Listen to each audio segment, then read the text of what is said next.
Q news అందించే అవకాశాన్ని సద్వినియోగం చేసుకోండి. సమస్య ఎక్కడున్నా నేనున్నానంటూ ధైర్యంగా ప్రశ్నిస్తూ రాజకీయాల పట్ల అవగాహన కలిగిన అనుభవం గల రంగారెడ్డి హైదరాబాద్ రిపోర్టర్లు కావాలను సంప్రదించవలసిన నెంబర్లు 8688960884. సుప్రీంకోర్టు పదే 50% రిజర్వేషన్ దాటొద్దు.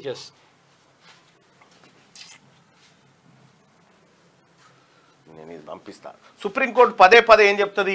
బీసీలకు రిజర్వేషన్ అంశం వచ్చినప్పుడల్లా 50% దాటొద్దు, ఇది రాజ్యాంగ సూత్రాలకు విరుద్ధం అని చెప్పి అంటుంటది. ఇక్కడ సుప్రీంకోర్టులో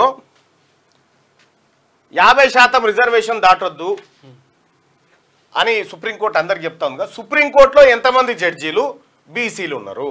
సుప్రీంకోర్టులో 50% ఈ రిజర్వేషన్లు వద్దా?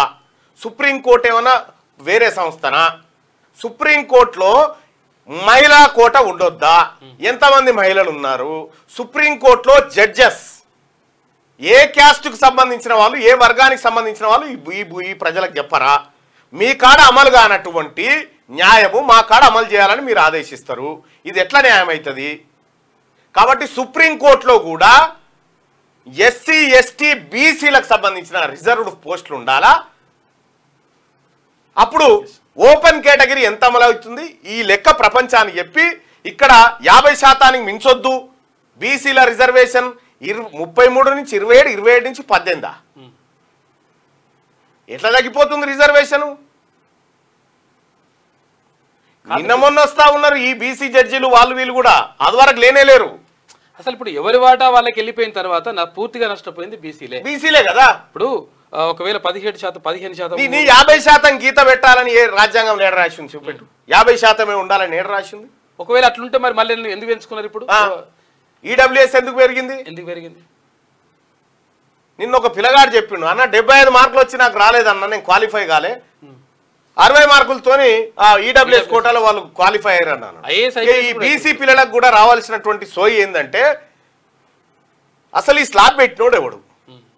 ఈ స్లాబ్ లో నైపుణ్యత ఏమన్నంటే 50% క్వాలిటీ ఉండాలంటారు. ఈ క్వాలిటీ ఉన్నోళ్ళని పంపించే ఎన్ని పథకాలు వచ్చినాయి ఈడ? ఒలింపిక్స్ లో 6. అవి కూడా ఈ తెచ్చిన వాళ్ళ దాంట్లో ఎవ్వడు కూడా లేడు అప్పర్ క్యాస్ట్. మళ్ళా అందుకోసమే దీనిపైన ఈ దేశంలో చర్చ జరగాలి.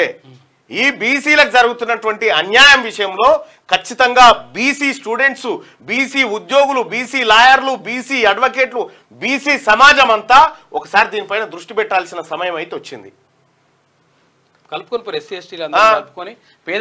సుప్రీంకోర్టులో ఎంతమంది జడ్జీలు బీసీలు ఉన్నారు సుప్రీంకోర్టులో? ఈ చెప్పురు మాకు లెక్క. క్యూ న్యూస్ అందించే అవకాశాన్ని సద్వినియోగం చేసుకోండి. సమస్య ఎక్కడున్నా నేనున్నానంటూ ధైర్యంగా ప్రశ్నిస్తూ రాజకీయాల పట్ల అవగాహన కలిగిన అనుభవం గల రంగారెడ్డి హైదరాబాద్ రిపోర్టర్లు కావాలను సంప్రదించవలసిన నెంబర్లు 8688926084.